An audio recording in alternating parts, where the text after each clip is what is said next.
Halo para pendengar, dimanapun kalian berada, selamat datang di konten detail kecil. Dan kali ini, gue baru aja maraton anime Anohana beberapa kali dan berhasil nemu cukup banyak detail yang menarik.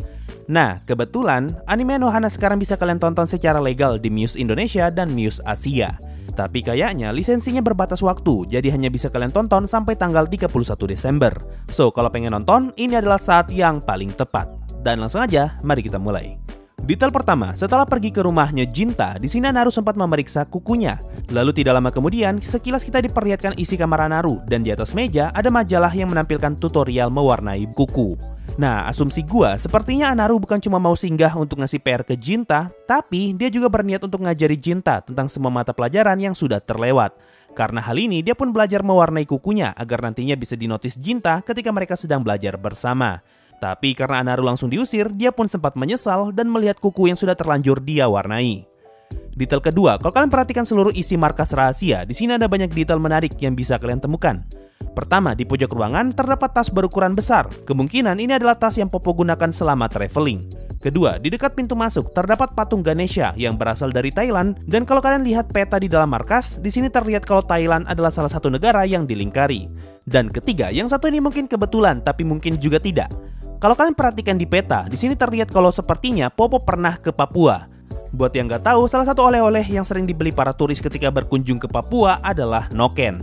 Nah, di episode 4 ada sebuah tas yang digantung di dalam markas yang menurut gua terlihat seperti noken. Sebenarnya masih ada banyak lagi sih, terutama dari semua kain yang digantung. Gua yakin semua kain itu adalah oleh-oleh yang Popo bawa dari berbagai negara. Tapi karena gua nggak begitu paham tentang motif kain, jadi bakal gua skip aja deh. Detail ketiga, di episode 2, Jinta pergi ke toko untuk membeli game Nokemon Gold dan ternyata harga game itu cukup mahal untuk sebuah game jadul. Nah, kalau kalian baca tulisan yang ada di mesin kasir, di sini tertulis Nokemon Gold Second Hand. Ini berarti saking langkanya game ini, bahkan toko pun hanya bisa ngejual barang bekasnya. Makanya harga game ini bisa dibilang cukup mahal. Detail keempat, alasan kenapa Menma ngucapin terima kasih ketika dia melihat Jinta bermain Nokemon karena Jinta menggunakan nickname Hero Menma sebagai nama karakternya, sehingga Menma tahu kalau Jinta bermain game ini demi dirinya. Detail keenam, ketika scene flashbacknya Anaru, kita diperlihatkan Anaru yang mencoba melepas stiker pemberian Menma. Lalu kalau kita perhatikan scene ini, bisa terlihat kalau stiker itu mempunyai bekas tepat di bagian yang dulunya ingin dilepas Anaru. Detail ke-6, di episode 3, ketika acara barbecue, Suruko datang membawa lilin dan dia mulai meletakkan lilin-lilin itu. Nah, kalau kalian notice, rentetan lilin itu dimulai dengan tumpukan roda, yang mana menurut gua ini adalah simbol kalau Menma awalnya duduk di atas roda sebelum akhirnya terjatuh dan kehilangan nyawanya. Detail ke-7, di episode 5, Anaru datang ke markas rahasia sambil membawa semprotan anti serangga. Hal ini dia lakukan karena tubuhnya jadi gatal semenjak terakhir kali datang ke sini.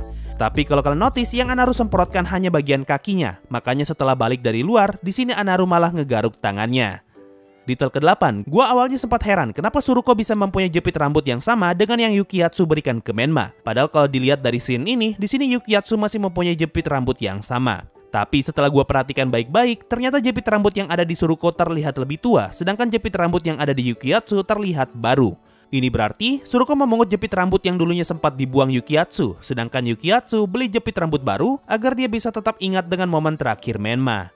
Nah, kalau kalian sudah nonton versi movie, kita sempat diperlihatkan scene flashback Suruko dan muncul gambar jepit rambut yang Yukiyatsu buang, sehingga ini memastikan kalau Suruko memang mengambil jepit rambut itu.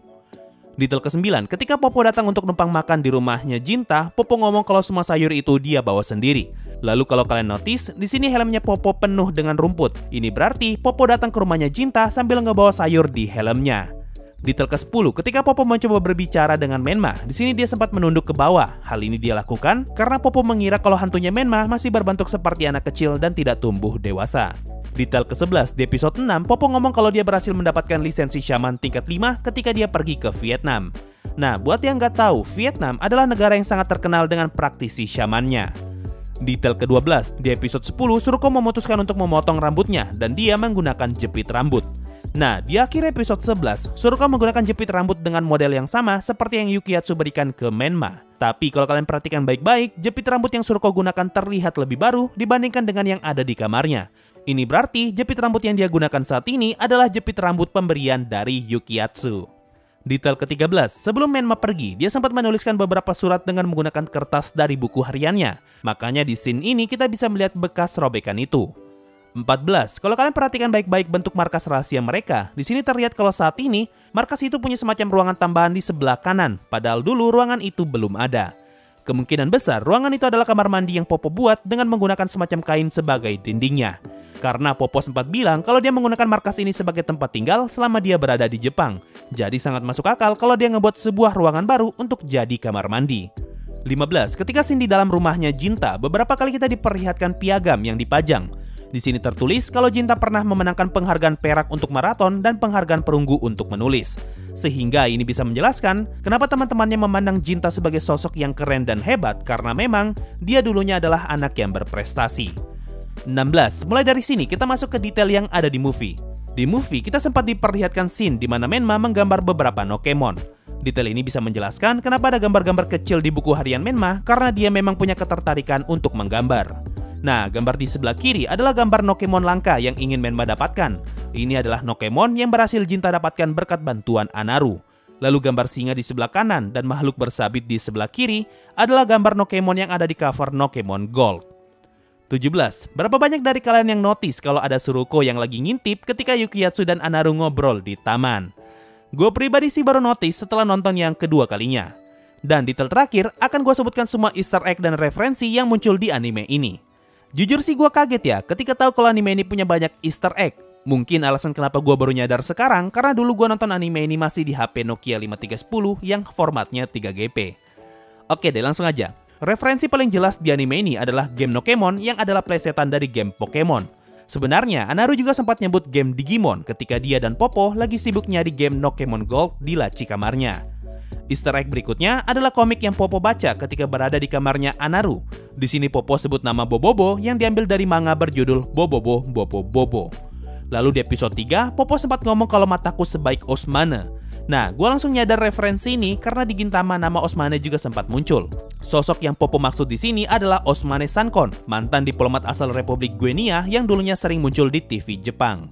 Masih di episode 5, Anaru ngomong kalau Jinta bisa terlihat seperti Yamada dari Heisei Jump jika dia memperbaiki sedikit rambutnya.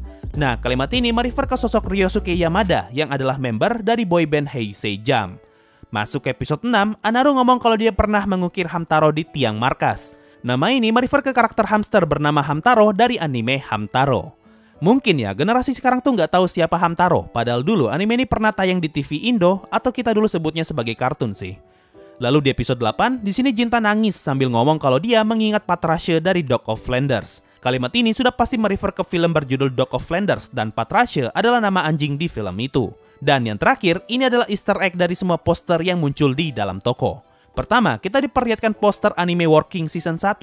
Kedua, kita diperlihatkan beberapa poster anime Black Butler Season 2. Ketiga, masih dengan poster Black Butler, tapi yang ini adalah poster Black Butler Season 2 episode specials. Keempat, poster yang Anaru tempel adalah poster dari movie berjudul Welcome to the Space Show. Kelima, poster yang ini adalah poster dari anime Sekirei Season 2, dan poster yang ini adalah poster Sekirei Season 2 episode 0. Keenam, poster yang ini masih dalam rangkaian Sekirei, tapi ini adalah cover untuk DVD Sekirei Sound Complete Edition. Ketujuh, di tempat kasir, kita diperlihatkan dua poster buram, yang mana poster itu berasal dari anime Horo Musuko. Kedelapan, masuk ke versi movie. Di sini kita diperlihatkan poster Ginnosaji Season 1 dan juga cover DVD Ginnosaji Season 1. Kesembilan, sama seperti Ginnosaji, di sini kita juga diperlihatkan poster dan cover DVD Oreimo Season 2. Ke-10, yang ini mungkin kalian gak bakal notice kalau gambarnya nggak di zoom. Nah, di scene ini kita diperlihatkan poster anime Magi, cuma gua nggak tahu ini poster yang versi apa. Dan terakhir, di samping poster Magi ada poster perempuan berambut putih dan juga coklat dengan seragam sekolah berwarna biru. Nah, kalau dilihat dari cewek berambut putih dengan seragam biru, gue langsung teringat satu judul anime, yaitu Oreshura. Tapi masalahnya, seingat gue, di anime ini tuh nggak ada karakter cewek berambut coklat. Jadi gue nggak tahu pastinya nih, ini poster anime apa. Oke, itu tadi semua detail yang berhasil gue temukan setelah maraton Anohana series dan juga versi movie beberapa kali. Mungkin itu saja untuk video kali ini, makasih semua yang sudah mendengarkan sampai di titik ini. Sampai jumpa di video berikutnya, dan bye-bye! Sebelum masuk Saweria, gue ucapkan terima kasih banyak untuk para petualang Adamantite di bulan ini, yaitu sang Adamantite pertama, El Nino Sofeli, dan Our Lord Nigredo Fan, serta satu lagi, sang loyalis Fieri J. Yo, waktunya Saweria. Ada dari Ikan Sekte. Bang, minta detail kecil Kyokai Senjo no Horizon Season 1 sama Season 2, ceritanya seru. Gimana ya, nanti deh kapan-kapan bro. Gue udah nonton kok anime itu, dan bagi gue bagus sih. Cuma gue belum niat loh buat nyari detailnya. So itu tadi dari Saweria, makasih semua yang sudah donasi dan gabung jadi membership. Thanks a lot and bye-bye.